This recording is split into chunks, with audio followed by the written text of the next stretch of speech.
নমস্কার বন্ধুরা, আজকে তোমাদের সাথে আমি একটা চটপটা স্বাদের রেসিপি শেয়ার করতে চলেছি, যেটা নাস্তা হিসেবে তোমরা বানিয়ে ফেলতে পারো। আর এই গরমে বানালে তো প্রাণ মন সব জুড়িয়ে যাবে, এতটাই টেস্টি খাবার।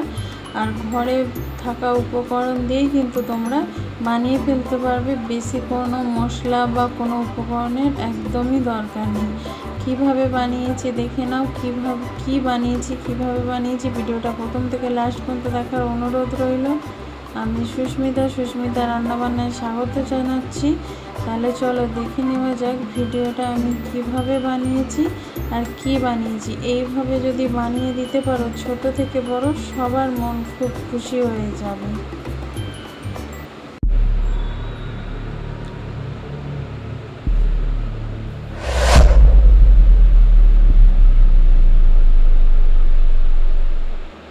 এখানে আমি একটা বাটি নিয়ে নিয়েছি, এর মধ্যে দিয়ে দিচ্ছি 1 কাপ বেসন। চায়ের কাপ মেপে আমি বেসনটা দিচ্ছি, তোমরা পরিমাণ যতটা করবে সেই অনুযায়ী বেসন দিয়ে দেবে। এবার এর মধ্যে দিয়ে দেবো আমি স্বাদ মতো নুন দিয়ে দেবো। তারপরে দিয়ে দেবো একটু হিং দিয়ে দেবো। আমি এখানে অল্প করে হিং দেব। তোমরা যদি কেউ হিং না পছন্দ করো তাহলে দেবে না, কিন্তু হিং দিলে খেতে ভালো লাগবে, সেই জন্য আমি এখানে হিং দিয়েছি। তারপরে দিয়ে দিলাম 2টো কাঁচা লঙ্কা কুচি ঝালের জন্যে, আর একটু হলুদ গুঁড়ো দেবো কালারের জন্যে। তার আগে দিয়ে দেবো 1 মুঠো পেঁয়াজ। দেখো, একটা গোটা পেঁয়াজের অর্ধেক আমি ছোট ছোট করে কুচি করে এর মধ্যে দিয়েছি। এবার দিয়ে দেবো একটু হলুদ গুঁড়ো। এবার সব উপকরণগুলো ভালো করে মিশিয়ে নেব। মিশিয়ে তারপরে অল্প অল্প জল দিয়ে একটা ঘন ব্যাটার তৈরি করে নেব।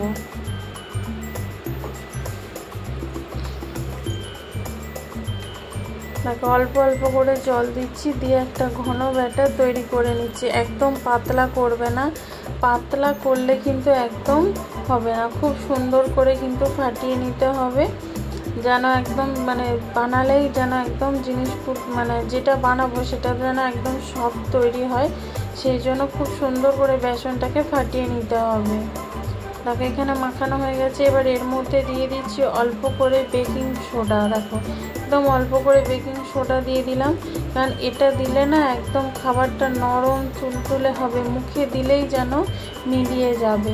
দেখো, এবার দিয়ে ভালো করে আমি ফেটিয়ে নিচ্ছি। দেখো, ভালো করে মিশিয়ে নিতে হবে। আমি পরিমাণটা অল্প করেছি, তোমরা কিন্তু যতটা তোমাদের মেম্বার বা যতটা বানাতে চাও তোমরা কিন্তু পরিমাণটা সব দেখে নেবে। আমি 1 কাপ বেসন দিয়ে করছি, এই 1 কাপ বেসন দিয়ে কিন্তু অনেকটা হয়ে যাবে। এবার আমি গ্যাসে কড়া বসিয়েছি, তাতে তেল দিয়েছি। তেলটা গরম হয়ে গেলে এবার যে ব্যাটারটা আমি বানিয়ে রেখেছিলাম তা থেকে চামচে করে অল্প অল্প করে নিয়ে আমি তেলের মধ্যে দিয়ে দেবো। তারপর একদম অল্প অল্প করে দেবে, তাতে এইটা না পরে ফুলে যাবে, সেই জন্য আমি ছোট ছোট করে দিচ্ছি। এইভাবে আমি চামচের সাহায্যে দিচ্ছি, তোমরা চাইলে কিন্তু হাতে করেও দিতে পারো। আমি একদম ছোট ছোট করে দিয়ে দিচ্ছি, এটা পরে কিন্তু অনেকটাই ফুলে যাবে, সেই জন্যই আমি এরকম ছোট করে নিচ্ছি। তোমরা যদি চাও একটু বড় বড় করতে তোমরা সেটাও করতে পারো। আর এটার কোনো শেপ দরকার নেই যে একদম গোল করতে হবে বা কোনো কিছু, যেমন হোক করলেই হবে, এর কোনো শেপের দরকার নেই। এইভাবে আমি একটু ভেজে নেব। তারপর নিচের দিকটা আমার হয়ে গেছে, আমি যেটা পরে দিলাম সেগুলো একটু ভাজা হয়ে গেলে তারপরে উল্টে দেবো। দেখো, আমি এখানে উল্টে দিচ্ছি, দেখতে পাচ্ছ।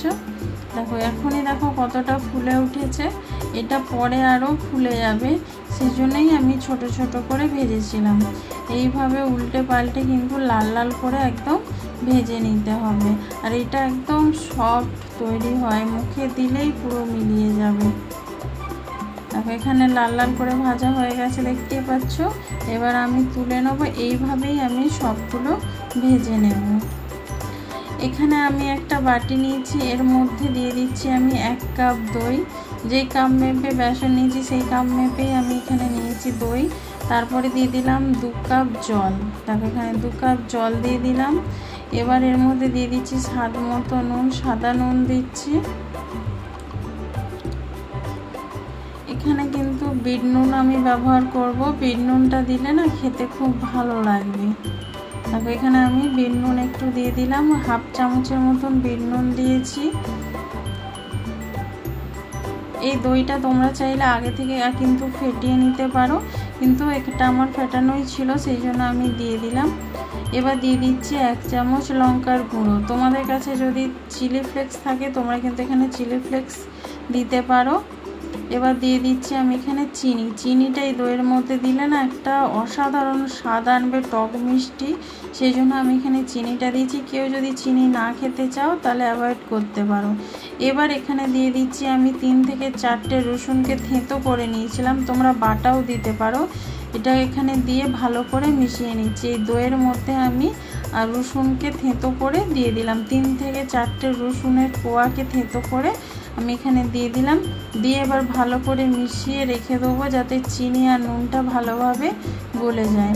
ততক্ষণ আমি বাকিগুলো ভেজে নেব। দেখো এবার তোমাদেরকে দেখাচ্ছি সব উপকরণগুলো একদম গলে গেছে, দেখতে পাচ্ছ আর একটু কিছু নেই। এবার বড়াগুলো যে বানিয়ে রেখেছিলাম সেইগুলো এই দইয়ের মধ্যে দিয়ে দেবো। তারপর একটা একটা করে দিয়ে দিচ্ছি। দিয়ে আমি আধ ঘন্টা চাপা দিয়ে রেখে দেবো যাতে জল মানে দইয়ের জলটা ভালোভাবে এই বড়াগুলোর ভেতরে চলে যায়, সেই জন্য আমি আধ ঘন্টা চাপা দিয়ে রেখে দেবো। তারপরে কিন্তু এটা খাবে খুব ভালো লাগবে। সঙ্গে সঙ্গে খেলে ভেতরটা জল না ঢুকলে শুকনো শুকনো লাগবে আর ভালো লাগবে না। আর এখন যে দেখছো যতটা জল আছে এতটাও কিন্তু থাকবে না। দেখো দেখো কতটা গাঢ় হয়ে গেছে, তোমরা দেখতেই পাচ্ছ। আর বড়াগুলো কতটা ফুলে উঠেছে তোমাদেরকে আমি দেখিয়ে দিচ্ছি। এবার আমি তো এর মধ্যে আরও কিছু জিনিস দিয়ে দেবো। এখানে দিয়ে দিচ্ছি আমি পেঁয়াজ কুচি। তোমরা কিন্তু এরকমভাবেও খেতে পারো, তবে ওপর থেকে এগুলো দিয়ে দিলে একটু খেতে ভালো লাগবে। এবার দিয়ে দিচ্ছি আমি পেঁয়াজ কুচি। পেঁয়াজটা এখানে একটু বেশি থাকবে, কারণ বড়ার সাথে যখন ওই পেঁয়াজগুলো মুখে পড়বে তাতে খেতে ভালো লাগবে। এখানে ছোট ছোট করে কেটে রাখা একটু টমেটো কুচি দিয়ে দিলাম। এটা কালারের জন্য, তোমরা নাও দিতেও পারো, মানে কালার বলতে দেখতে সুন্দর লাগবে সেই জন্য আমি এখানে দিয়েছি। এবার এখানে একটা ফোড়নের জন্য আমি রেডি করে নিচ্ছি প্যান। এখানে একটা ডাবল নিয়েছি, তার মধ্যে সর্ষের তেল দিয়েছি আর 2টো শুকনো লঙ্কা এখানে ছিঁড়ে দিয়ে দিচ্ছি। দেখো এবার এর মধ্যে দিয়ে দেবো একটু হিং। হিং আর শুকনো লঙ্কাটা খুব ভালো করে ভেজে নেব। ভেজে আমি দইয়ের মধ্যে দিয়ে দেবো। এইটাতে একদম পুরো একটা আলাদা ফ্লেভার আনবে আর গন্ধটাও খুব সুন্দর উঠবে। দেখো আমি অল্প করে হিংটা দিয়ে দিলাম। দিয়ে এবার হিং আর লঙ্কার গুঁড়োটা ভালো করে ভেজে নিচ্ছি। ভেজে নিয়ে এবার দইয়ের মধ্যে আমি দিয়ে দেবো। দেখো এবার এখানে দইটা যে রয়েছে এর মধ্যে আমি এই ফোড়নটা দিয়ে দিচ্ছি। তাতে লঙ্কা গুঁড়ো রয়েছে, খেতেও ভালো লাগবে, ঝাল ঝাল একদম আলাদা রকম স্বাদ এনে দেবে এই মানে ফোড়নটাতে। দেখো এই তেল সমেত এইটা আমি এখানে দিয়ে দেবো। আর এটা গরমের জন্য কত উপকার, কত হেলদি বুঝতেই পারছো। সব দিন একই রকম মানে নাস্তা না খেয়ে তোমরা মাঝে সাঝে এইরকমভাবে বানিয়ে দিতে পারো। মাত্র কয়েকটা উপকরণ দিয়ে কিন্তু বানানো হয়ে যাবে। এবার এইটা আমি গোল গোল এখানে পেঁয়াজ দিয়ে দিচ্ছি, এটা জাস্ট সাজানোর জন্য। এবার এর ওপরে দিয়ে দেবো কিছুটা ধনেপাতা। এরকমভাবে সাজিয়ে দিলে বাচ্চা থেকে বড় সবারই কিন্তু খেতে খুব ভালো লাগে, সেই জন্যই আমি একটু সাজিয়ে দিচ্ছি। এবার তোমরা কিন্তু পরিবেশন করতে পারো। এই ভিডিওটা কেমন লাগলো প্লিজ কমেন্ট করে অবশ্যই জানিও। ভিডিওটা যদি ভালো লেগে থাকে লাইক কমেন্ট শেয়ার করো। যারা ফেসবুক থেকে দেখছো পেজটা ফলো করে দিও। ভালো থেকো, সুস্থ থেকো।